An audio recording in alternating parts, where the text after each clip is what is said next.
BJ Tapa 35. 30 menit sebelumnya. Kemana Sadewa? Tante. Aku sudah mencoba menghubunginya berkali-kali, tapi tidak diangkat-angkat. Ada sesuatu yang penting ingin aku sampaikan kepadanya.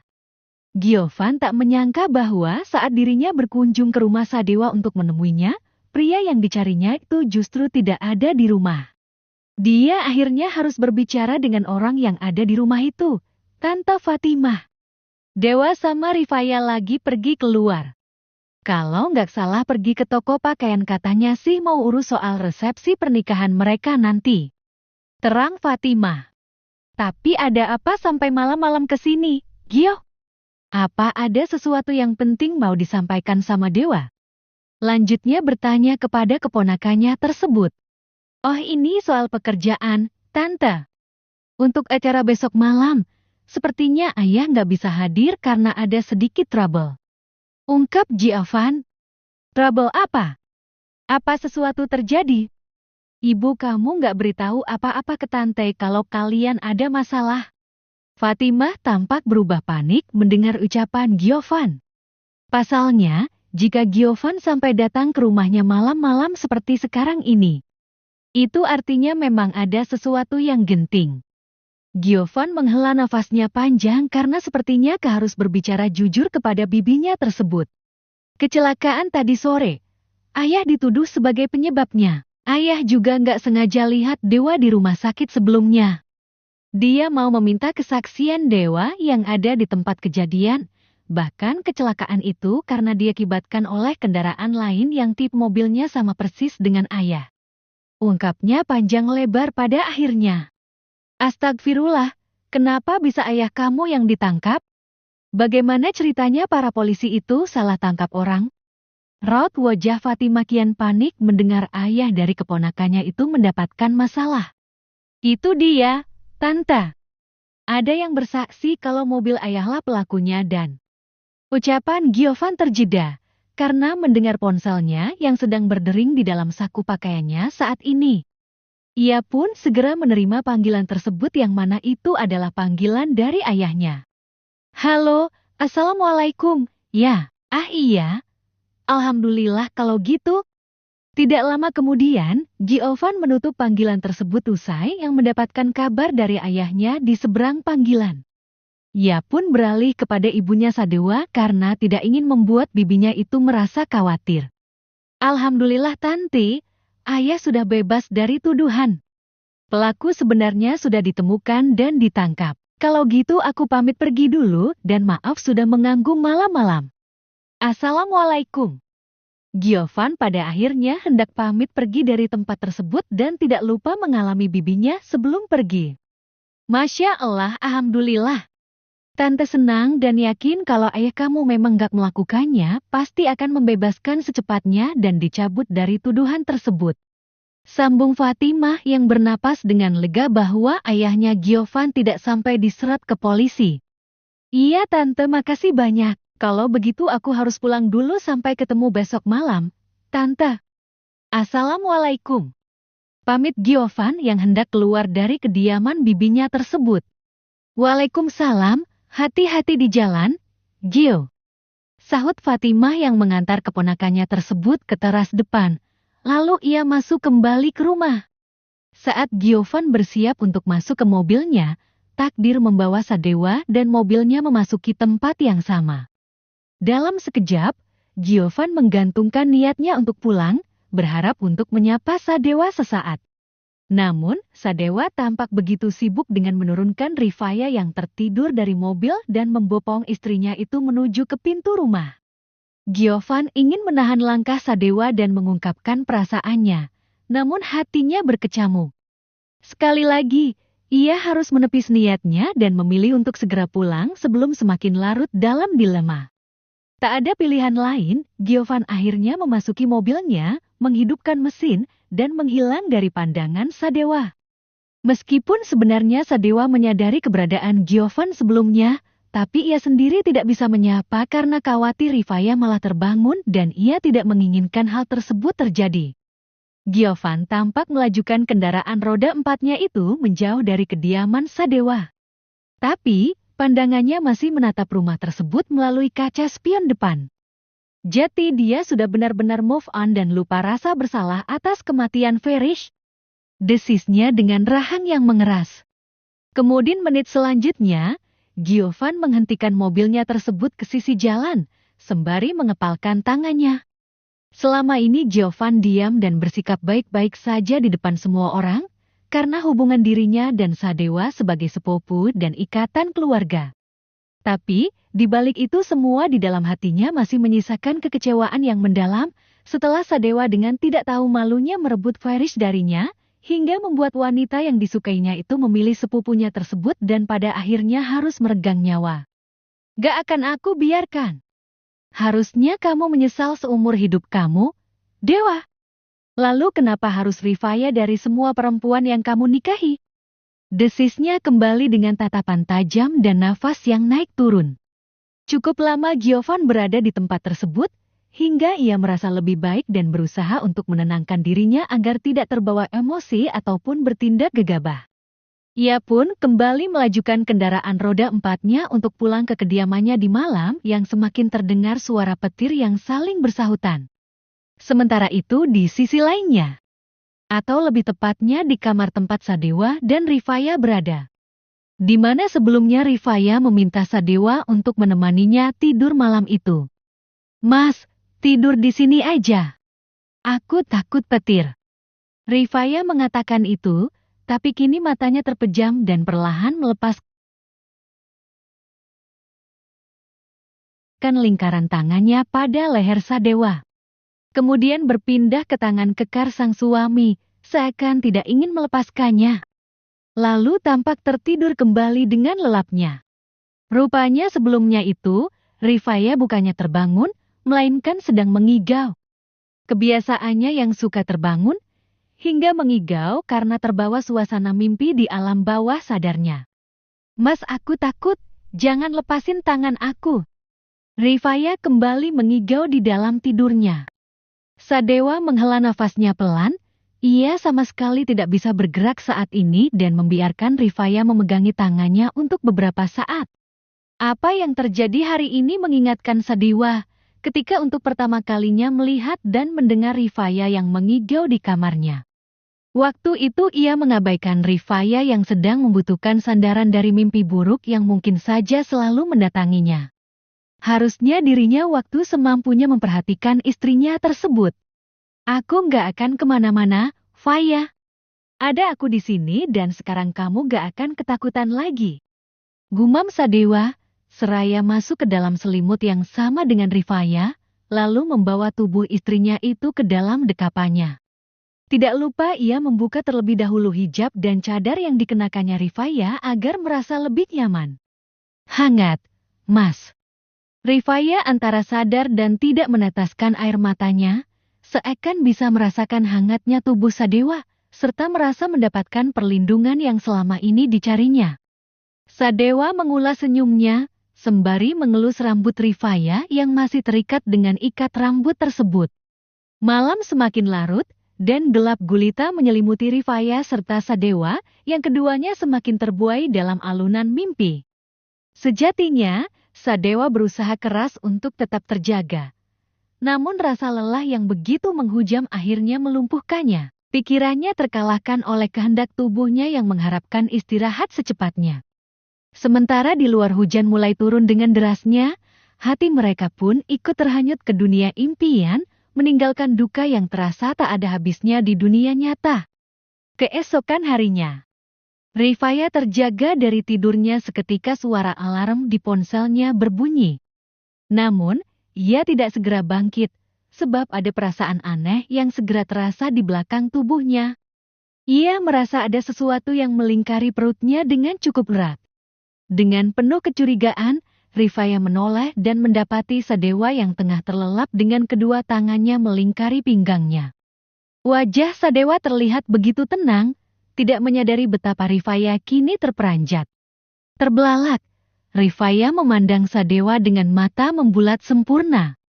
Dalam sekali jantung, pertanyaan dan kebingungan berkecamuk dalam benaknya, mengungkap kenyataan bahwa keduanya berbagi ranjang yang sama. Haa, apa ini? Kenapa aku sama Mas Dewa bisa satu kasur? Apa jangan-jangan semalam kami? Rifaya berteriak dalam hatinya, bayangan mereka tadi malam bersama, saling mengecup dan mendalaminya menjadi kenikmatan, bagai pasangan suami istri yang baru menikah. Namun, alih-alih terjebak dalam kenangan malam yang tak pernah terjadi, Rifaya tersentak oleh sebuah kenyataan. Mata Rifaya perlahan turun, memeriksa dirinya yang masih memakai pakaian yang sama seperti kemarin, tak ada tanda-tanda pakaian yang terlepas sehelai pun. Tatapannya beralih ke Sadewa, yang juga ternyata masih mengenakan pakaian semalam saat mereka pergi ke taman bermain. Sepertinya, Rifaya baru sadar bahwa, antara mereka, tidak ada yang sesungguhnya terjadi dalam malam itu. Kesadaran itu, meski menyakitkan, tetap membawa harapan pada hati yang terluka. Kenyataan bahwa mereka hanya tidur semata, akhirnya membuat Rifaya bisa bernafas dengan lega. Padahal ia selama ini berkeinginan untuk menyerahkan kesuciannya itu kepada sang suami, tapi entah kenapa saat ini perasaannya tidak karuan dengan jantung yang berdebar dengan kencangnya. Ada perasaan takut dan khawatir yang menggelayuti sanubarinya. Alhamdulillah, ternyata masih. Kamu sudah bangun? Tanya Sadewa secara tak terduga, tiba-tiba menyelah ucapan Rifaya. Ternyata dia juga sudah terjaga, terbangun oleh suara azan subuh yang terdengar lembut dari luar kamar. Iya, Mas. Jawab Rifaya dengan gugup. Ia merasa bingung, tak tahu harus bersikap bagaimana kepada Sadewa. Di satu sisi, ia merasa seolah-olah sedang bersama dengan pria yang sama sekali tidak dikenal. Dan di sisi lain, saat ini Sadewa masih dengan erat memeluk tubuh Rifaya dari arah belakang, menciptakan suasana yang semakin membuat hati Rifaya berdebar kencang.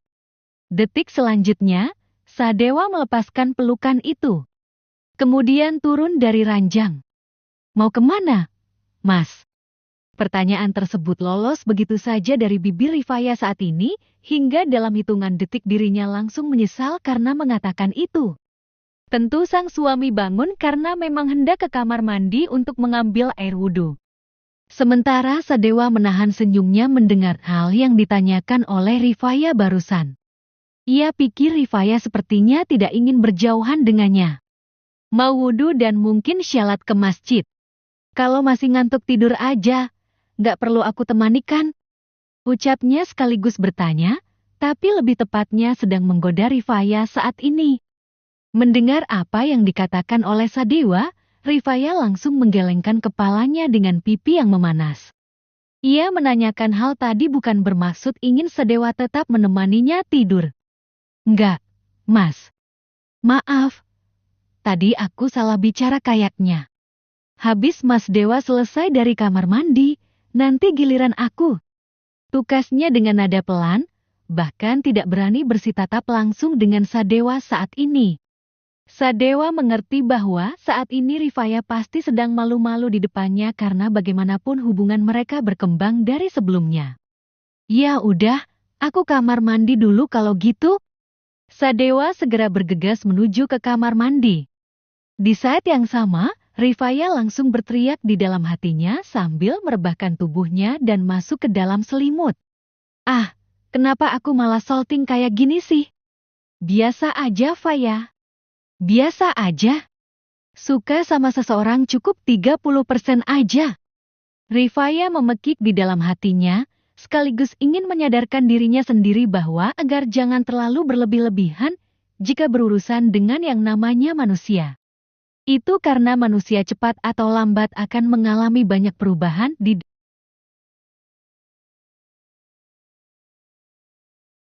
dalam hidupnya. Sehingga andaikan ditinggalkan mungkin rasa sakit itu tidak terlalu besar dirasakannya. Bukan tanpa alasan Rifaya mempunyai pemikiran seperti itu, dikarenakan ia pernah kehilangan kedua orang tuanya ketika masih kecil dan sama sekali tidak mempunyai sandaran di dalam hidupnya. Sekalipun saat ini ada Sadewa di sampingnya, tapi ia tidak mau ketergantungan kepada suami tersebut. Sebisa mungkin nantinya akan berusaha menghadapi apapun untuk bisa berdiri dengan kedua kakinya sendiri. Beberapa menit kemudian, Sadewa sudah selesai dengan urusannya di kamar mandi. Ia keluar dari tempat tersebut dan segera mengganti pakaiannya. Sementara Rifaya sama sekali tidak berani menengok ke belakang untuk melihat apa yang dilakukan oleh suaminya di dekat pintu lemari. Meskipun ia tahu apa yang saat ini sedang terjadi di sana. Aku berangkat dulu, assalamualaikum. Sadewa yang sudah selesai belum berganti pakaian itu pamit untuk pergi ke masjid. Waalaikumsalam, Mas. Sahut Rifaya, seraya menengok ke belakang dan melihat Sadewa keluar dari kamar tersebut. Usai Sadewa tidak ada lagi dalam pandangannya, Rifaya pun bergerak menuju ke kamar mandi untuk sekalian membersihkan diri, hingga nantinya akan berganti pakaian dan menunaikan syalat subuh seperti sebelumnya. Selang 1 jam berlalu. Sadewa sudah kembali dari masjid, tapi kali ini sedang berada di ruang gym yang ada di rumahnya itu. Tepatnya di ruang belakang di dekat kolam renang. Ia sebisa mungkin menyempatkan diri untuk berolahraga. Sedangkan Rifaya yang saat ini memakai hijabnya itu, sama seperti sebelumnya membantu ibu mertuanya untuk memasak di dapur. Kali ini ia belajar membuat telur mata sapi. Namun, siapa sangka memasak hal yang paling sederhana itu begitu menyulitkan Rifaya saat ini. Ya, gagal lagi, Bu. Ini malah gosong. Yang ini kasinan dan yang ini malah cangkangnya ikut masuk. Keluh Rifaya kepada dirinya sendiri. Mungkin aku gak bakat buat masak seperti perempuan lainnya. Lanjutnya dengan raut wajah tidak bersemangat. Fatimah tersenyum lembut, menatap hidangan yang disajikan di depannya dengan penuh pengertian. Ia sadar betul bahwa menantunya berusaha keras untuk memasak masakan sederhana ini, kendati hasilnya jauh dari sempurna.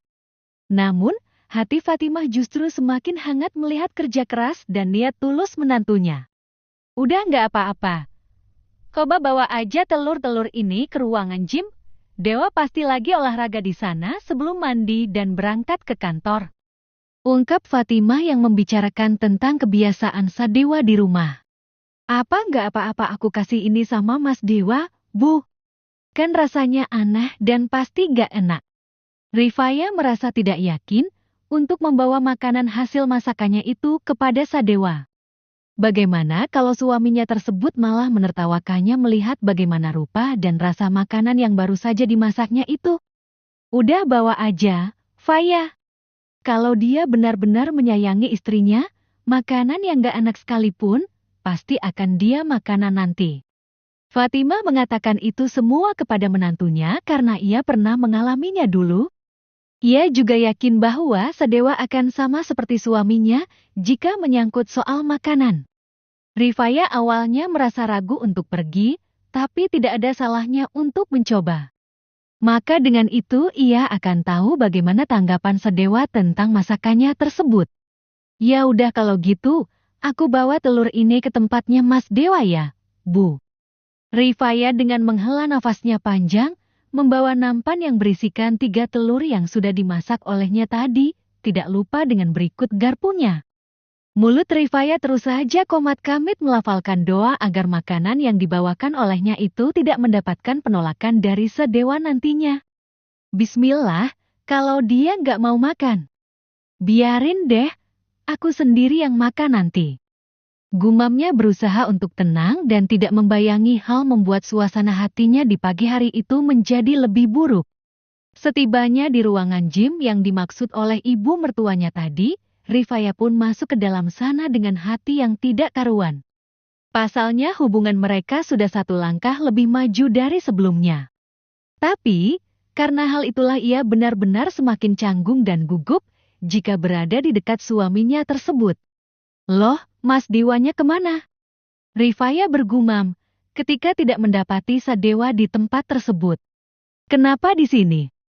Tiba-tiba, suara Sadewa terdengar begitu jelas dari arah pintu belakang ruangan yang langsung menyatu dengan kolam renang di luar.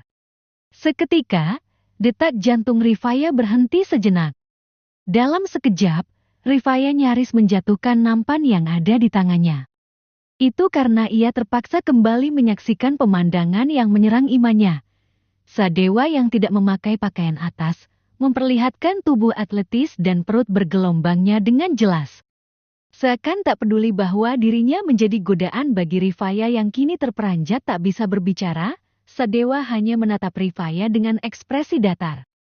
Ketika Rifaya terpaku di ambang pintu, takjub dengan apa yang ada di depan matanya, tiba-tiba Sadewa melangkahkan kakinya, mendekat dengan penuh perasaan kepada istrinya yang tengah termenung itu.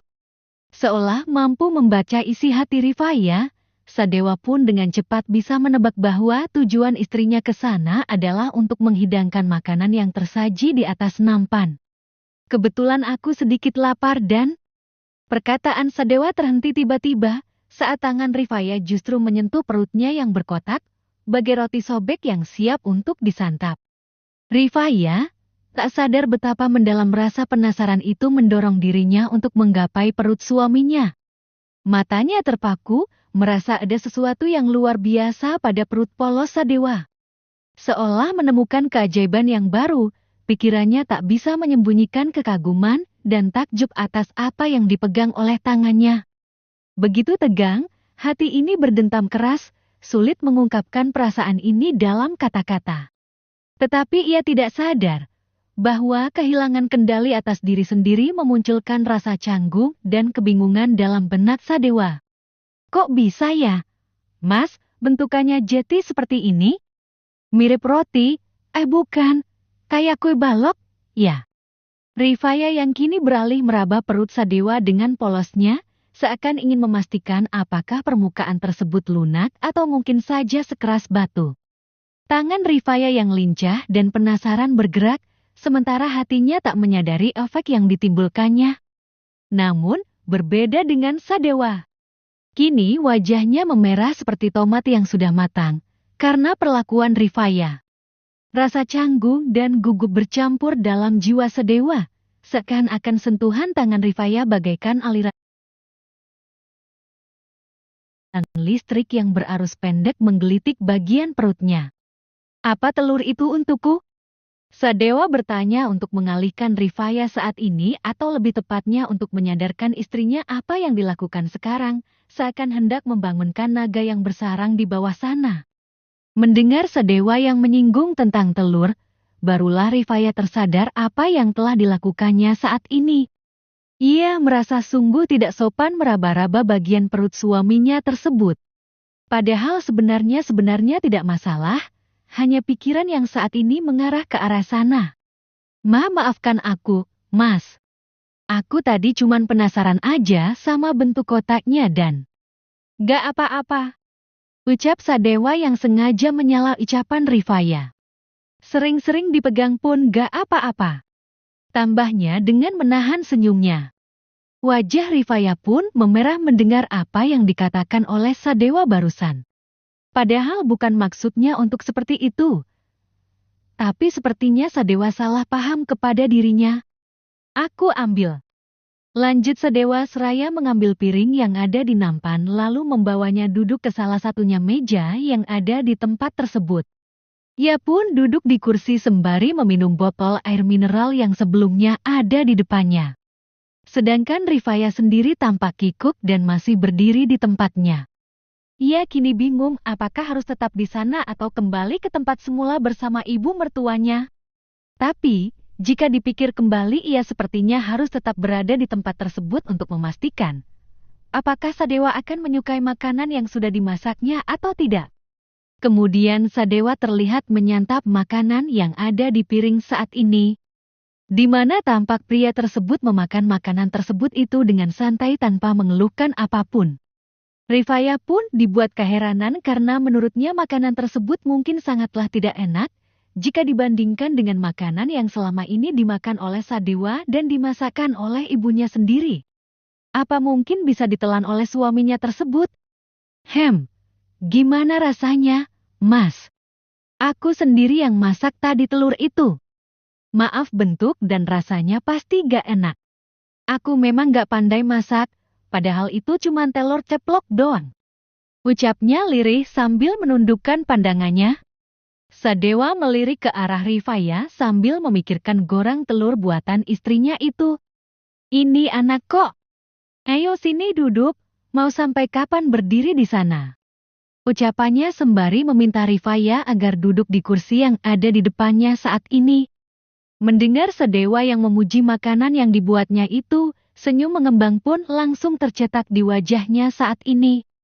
Ia pun melangkahkan kakinya menuju ke kursi, lalu duduk dan berhadapan dengan suaminya tersebut. Yakin enak, Mas? Tanyanya memastikan kembali, meskipun Sadewa sudah hampir habis menekan makanan yang ada di depannya itu. Tapi, ia masih penasaran apakah memang makanannya seenak itu? Iya, anak. Mau sekalian olahraga. Katanya mau belajar bela diri kan? Hal yang pertama harus jaga stamina dulu. Ungkap Sadewa yang sudah menghabiskan masakan istri itu, lalu meminum kembali air botol mineral sebelumnya sampai habis. Jika harus jujur, masakan Rifaya itu memanglah tidak seenak buatan ibunya, tapi ia tahu istrinya sudah berusaha keras memasakkan itu untuk dirinya. Sementara kedua netra Rifaya berbinar mendengar apa yang dikatakan oleh Sadewa barusan, seakan usaha dan kerja kerasnya selama di dapur tadi dihargai oleh suaminya saat ini. Terlebih lagi saat ini menawarkannya untuk berolahraga juga. Ia pun bisa puas-puas melihat bentuk tubuh sang suami dari dekat. Olahraga kayak apa, Mas? Tanyanya sambil mengedarkan pandangannya. Di tempat itu tampak begitu lengkap dengan alat dan prasarana olahraga, seperti yang selama ini lihat di internet. Dimulai dari yang mudah dulu, tapi sebelum itu sebaiknya ganti baju dulu. Terang Sadewa. Rifaya mengerutkan keningnya. Ganti baju. Memangnya kenapa dengan pakaian aku sekarang, Mas? Tanyanya heran. Gak masalah, tapi kurang leluasa dipakai untuk olahraga. Apa ada pakaian kaos pendek dan celana training mungkin? Sadewa memastikan apakah Rifaya mempunyai pakaian olahraga atau tidak. Rifaya menggelengkan kepalanya. Selama ini dirinya hanya memakai gamis atau baju yang berlengan panjang dengan rok panjang. Selebihnya tidak ada lagi. Sadewa terdiam sejenak. Seperti sedang memikirkan sesuatu. Kalau begitu nanti aku carikan pakaian olahraga yang cocok buat kamu nanti, Faya. Sesi olahraganya ditunda dulu, aku mau ke atas dulu. Tukas Sadewa, seraya beranjak dari tempat tersebut. Aku juga mau ke atas, Mas. Mau ambil HP aku. Tapi, mau antar nampan dan piring ini ke dapur. Rifaya bergegas dari hadapan Sadewa terlebih dahulu, lalu keluar dari tempat tersebut. Di saat yang sama, Sadewa baru menyadari sesuatu tentang cincin pernikahan mereka. Di mana Rifaya memakai cincin itu sampai sekarang. Sedangkan ia tidak memakainya. Itu memang niatan awalnya tidak menginginkan pernikahan itu, apalagi memakai cincin pernikahan. Tetapi, kini keadaan mereka berbeda dari sebelumnya. Mungkin hari ini harus kupakai. Gumamnya. Seraya memakai kaos berlengan pendek warna putih, lalu setelahnya melangkahkan kakinya keluar dari ruangan untuk berolahraga itu. Kemudian kembali lantai 2, hingga masuk ke kamarnya untuk membersihkan dirinya dari keringat yang sudah menumpuk di badannya. 30 menit kemudian, Sadewa sudah selesai dengan urusan membersihkan dirinya, lalu saat ini sedang memakai kemeja warna putih yang membungkus tubuh atletisnya. Di saat yang sama, Rifaya masuk ke kamar tersebut untuk memberitahukan Sadewa bahwa sarapan pagi sudah siap di meja makan. Bisa minta tolong sesuatu sebentar, ucap Sadewa ketika istrinya itu tampak mengambil ponselnya. Minta tolong apa, Mas? Rifaya balik bertanya. Bisa simpulkan dasi ini, pinta Sadewa sambil menunjukkan dasi yang menempel di kerahnya saat ini. Bisa, Mas. Rifaya pun menyimpan kembali ponselnya, lalu menghampiri Sadewa. Kemudian memasangkan simpul dasi yang ada di kerah suaminya tersebut. Hari ini ikut ke kantor lagi, ucap Sadewa sambil memperhatikan wajah Rifaya saat ini lamat-lamat. Siapa sangka istrinya itu bisa menyimpulkan dasi. Ke kantor? Ngapain, Mas? Bosan tahu di sana terus seharian. Tolak Rifaya sambil menyimpulkan dasi, jika harus memilih ia mau di rumah saja seharian bersama ibu mertuanya. Apa kamu lupa kalau hari ini mau ke pengadilan agama? Kan nanti sekalian dari kantor kesan. Ungkap Sadewa, atau lebih tepatnya ia ingin bisa melihat Rifaya berada di sekitarnya. Itu karena sudah memasuki jadwal kuliah nanti, maka dirinya tidak bisa mengajak istrinya itu ke kantor. Ah iya benar, Mas. Aku hampir aja lupa. Ya udah, aku ikut kalau gitu. Rifaya pada akhirnya mengiyakan ajakan dari Sadewa tersebut, berharap masalahnya dan Benny bisa diselesaikan dengan cepat. Udah, Mas. Lanjut Rifaya yang sudah menyelesaikan simpul dasi di keras Sadewa. Makasih. Balas Sadewa, sembari menatap ke arah cermin dan simpul dasi yang dilakukan oleh Rifaya memang benar. Sama-sama, Mas. Ayo ke. Ucapan Rifaya terputus tiba-tiba saat kakinya terantuk ujung karpet, membuatnya hampir terhempas ke lantai. Beruntung, Sadewa sigap bergerak, dengan lembut namun kuat menggenggam pinggang jemarinya Rifaya, dan menyelamatkan istrinya itu dari jatuh. Namun, demi nasib takdir yang tidak mengizinkan, Sadewa pun gagal menjaga keseimbangan tubuhnya sambil menahan bobot Rifaya. Akhirnya, keduanya terjerembab ke atas ranjang, luluh lantak dalam situasi ironis nan romantis. Bro! Alhasil, tubuh Rifaya kini berada tepat di bawah Sadewa, wajah mereka bersitatap dalam jarak yang lebih dekat daripada sebelumnya. Hatinya berdegup kencang, merasakan hembusan nafas Sadewa yang hangat di wajahnya. Sadewa pun merasa gugup namun sekaligus terpikat oleh kehadiran Rifaya yang begitu dekat dengannya. Mereka terus saling menatap, terhanyut dalam tatapan yang begitu dalam. Sadewa tak bisa menahan diri lagi, perlahan mendekatkan wajahnya ke Rifaya. Hatinya berdebar, denyut nadi mereka seakan berirama bersama. Hingga akhirnya, bibir mereka bersentuhan dalam sebuah ciuman lembut, sebuah perpaduan hangat dan basah penuh perasaan yang membawa mereka ke alam cinta. Rifaya terkejut dan membeku di tempatnya, bingung apa yang harus dilakukan. Haruskah dia diam saja? Atau menghentikan perbuatan Sadewa?